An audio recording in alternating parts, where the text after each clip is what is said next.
Oh hey, and welcome to another episode of The Blue Wizard Cooks. I'm Joe, the Blue Wizard. Today we're going to be making another one of my absolute favorite recipes, my chicken baked ziti. Now, I could go and share a bunch of different reasons why it's a good time for me to share this recipe with you, but the simple fact of the matter is that it's a great recipe and I'm hungry. So that's what we're doing today. Now, the first time that I ever had chicken baked ziti is when I went over to my friend Teresa's house for dinner for the first time. She made a delicious chicken baked ziti, and I was so blown away by it that I asked her immediately for the recipe. Now, I have to admit that the recipe that she gave me was 100% verbal, and she didn't really give me a lot of measurements for it. So it's not exactly the same thing as what Teresa made, but I think that it's pretty gosh darn close. So Teresa kid, this one's for you. But once again, I've talked too much about the recipe without actually showing you how to make it. Let's head to the kitchen. All right, now this is a baked ziti recipe, so of course the first thing that we need to do is preheat our oven. We're going to be preheating today to 375 degrees. In addition, we of course want to get all of our ingredients and equipment together in one place. This way we have everything we need, where we need it, and when we need it. So let's make some magic. All right, here we go. Everything that we need. Now, it's important that I note that when I say that you should get all of your ingredients together in one place before you get started, I even mean chopping up your vegetables or anything else that you need to put together. The reason for that is that it makes the cooking process go a lot more quickly, and it makes it a lot less stressful if everything is already chopped and ready to go once you start cooking. First thing we're gonna do is prep the chicken. Now, the chicken that I have here in this bowl is chicken breast, 2 pounds of chicken breast that I have chopped up into bite-sized pieces. Now, oftentimes I will actually use chicken thighs, boneless, skinless chicken thighs, instead of chicken breast. This week on sale at my grocery store, they had the chicken breast on sale. Normally, the chicken thighs are actually cheaper and they have a little bit more flavor to them. So normally I would use the thigh, but like I said, the breast was on sale. So I'm like, you know what, might as well. So we're gonna add some spices and seasonings and let that hang out and chill while we're doing some of the other components of this recipe. So we're gonna start off by adding in 2 teaspoons of dried oregano, 1 teaspoon of salt, that's kosher salt, 1/4 teaspoon of crushed red pepper, just to give it a little bit of a kick. And lastly, we're gonna add in 1 teaspoon of fennel seeds. Now, fennel seeds are what give Italian sausage its particularly delicious flavor. We're gonna make the baked ziti a little bit more healthy by making it with chicken, but we're still gonna get that flavor like we would if we were using Italian sausage by adding in the fennel seed. So now what I'm gonna do is just take and mix together our chicken and our seasonings, just till it's nice and evenly combined. And then I'm just gonna let it sit and hang out for a little bit while I pull together some of our other components, which is going to be our cheese, my favorite part. And as you can see, we're using a lot of it. I promise you though, this recipe serves a lot of people. It really isn't that much cheese per serving. All right, but we're gonna start off by adding in 15 ounces of ricotta cheese. And I buy the part skim ricotta cheese because it has a little bit less fat in it. Stupid thing won't get open. Aggravation. Knife. All right. Packages. They make it so that you can't use the ingredient. Ridiculous. We're gonna add in that 15-ounce container of ricotta cheese. To that, I'm gonna add 1/2 cup of shredded Parmesan cheese, 1/2 pound of mozzarella cheese, shredded mozzarella, and 2 eggs.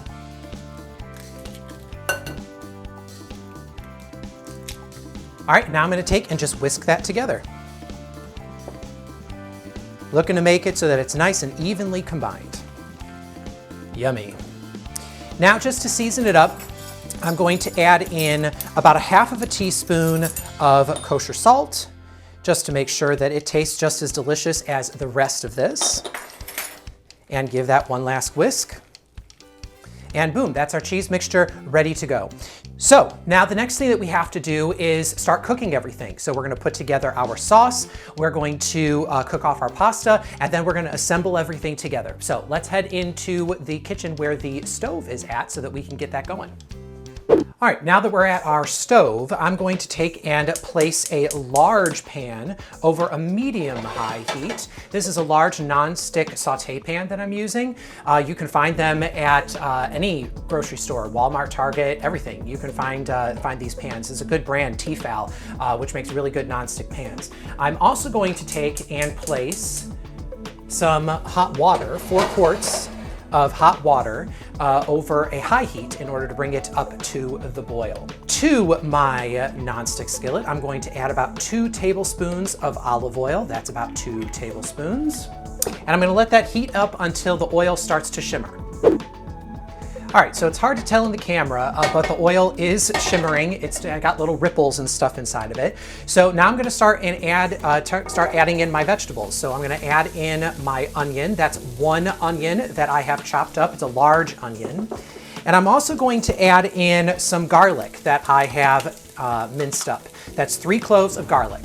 And I'm just going to take and cook this until our onions turn translucent and sort of a little yellowish in color.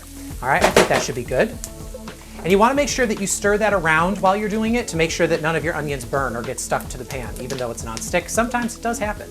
Now we can take and add in our chicken that we prepared before that had all those wonderful seasonings on it. We're going to add that in and give that a stir and continue to stir it up until the chicken is no longer pink. Our chicken is no longer pink on the outside. Don't worry about checking to see whether the chicken is done on the inside because this sauce still has a while to go. So any chicken that's not completely cooked through will get cooked through in the sauce, I promise. Now we can add in the rest of our sauce ingredients. We're gonna add in 2 cans of tomato sauce. That's 2 14.5-ounce cans. Or 15-ounce cans, depending on what you can find at the grocery store. 1 28-ounce can of diced tomatoes. 1 teaspoon of dried basil, 1 teaspoon of dried oregano, and again, a 1/4 teaspoon of that crushed red pepper. I really like the crushed red pepper's spice and kick that it gives to it, but if you don't like spicy stuff or like at all, then just leave it out. It's up to you. So I'm just gonna give that a stir to make sure that everything is nice and evenly combined. And then what I'm going to do is I'm going to bring this up to a simmer and let it simmer for about 15 minutes. So you can see that our sauce is starting to bubble up around the edges. That's our cue that we're at the simmer. And so I'm gonna take and reduce the temperature of my stove down to a low temperature and allow it to sit and simmer there again for about 15 minutes. All right, so our sauce has been simmering away for about 5 minutes at this point, and I noticed that our pasta water has come to a boil. So I'm going to give it a nice healthy dose of salt. You wanna make sure that you give your pasta water salt because this is your chance to season your pasta, and we want it to have nice, good flavor.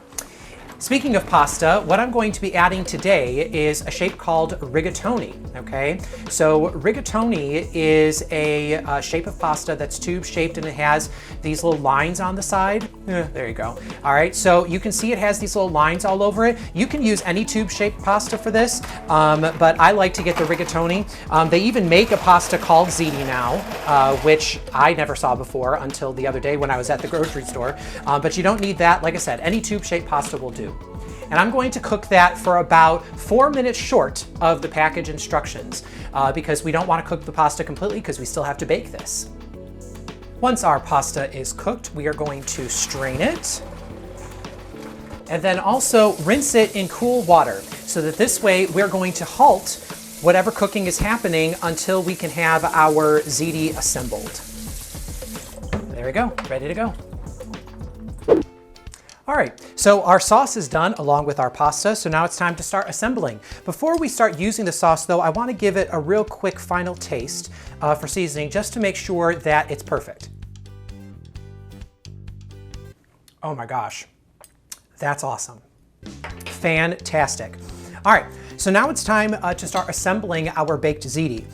It's sort of like assembling a lasagna, except it's a lot less time-consuming, finicky, whatever word you want to choose. Now, as I mentioned before, this is going to make a lot of baked ziti.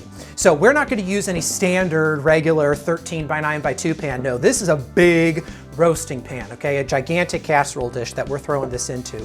Like I said, this is going to make a lot. This can serve at least 12 people, okay? So you can make this for a party if you really wanted to. So the first thing that we're going to do is add in some of our sauce to the pan. I'm going to add in about 2 cups of the sauce. All right, try not to get a ton of chicken bits into the bottom, because this is just to sort of like lubricate the bottom of the pan to make sure the pasta doesn't stick to the baking dish, okay? So I'm gonna take that and then spread that around. Spread, spread, spread. All right, so the next thing we're gonna do is add in half of the cooked pasta, or semi-cooked pasta.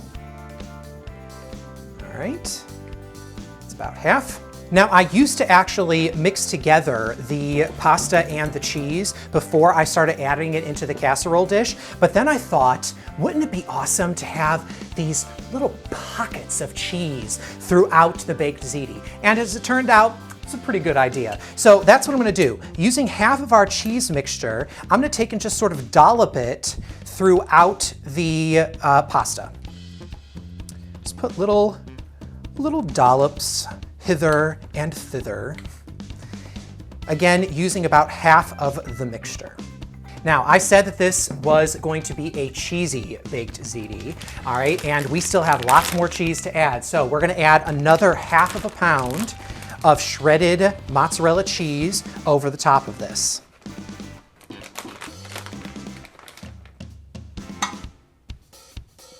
All right, and now we add in half of our remaining sauce. Spread that over the top. Yummy.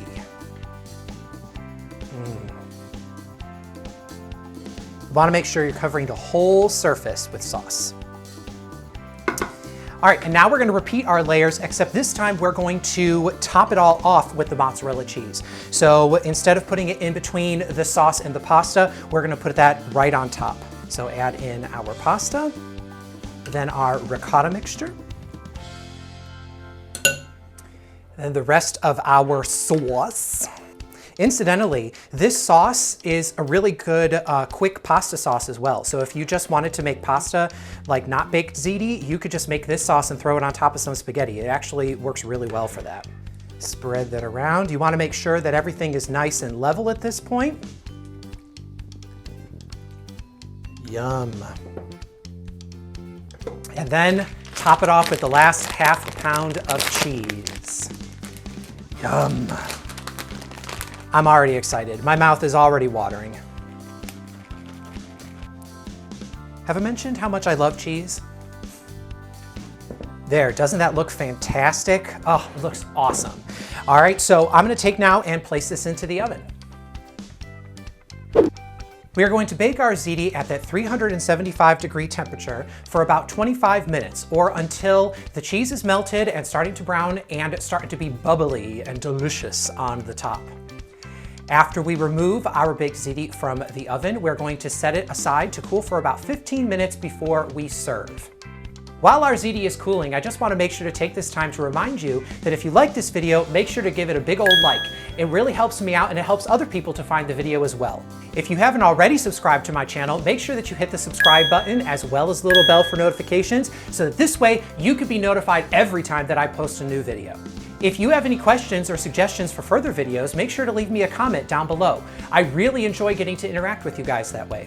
Another way that you can interact with me is on social media. You can find me on both Instagram and Twitter at the handle @JoeTheBlueWhiz. And last but certainly not least, if you want to find this recipe and others like it, click the link in the description box below, or just head straight to bluewizardfood.com. So our 15 minutes of cool time is up. Now the reason why we want to wait 15 minutes before we dig in is first because it is piping hot and you don't want to put it in your mouth while it is like, you know, molten lava.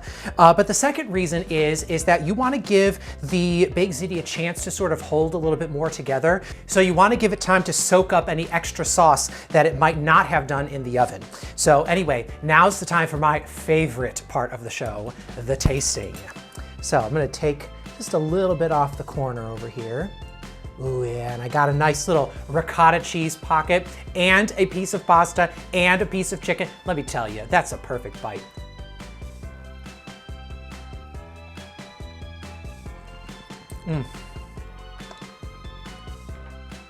Blue Wizard, you've done it again. That is fantastic. That sauce that we created has such great flavor. The pasta is perfectly cooked. The chicken is beautifully juicy and tender. And those pockets of ricotta cheese, forget about it. When did I become Italian? How weird. Well, anyway, I think that's pretty much all that we have for you today here on the Blue Wizard Cooks. Remember guys, you don't have to be a professional chef or even a wizard in order to make magic in your kitchen. I don't know about you, but I'm gonna go eat myself into a pasta coma. Share? Of course I'm not gonna share. Go make your own, now that you know how. Bye now.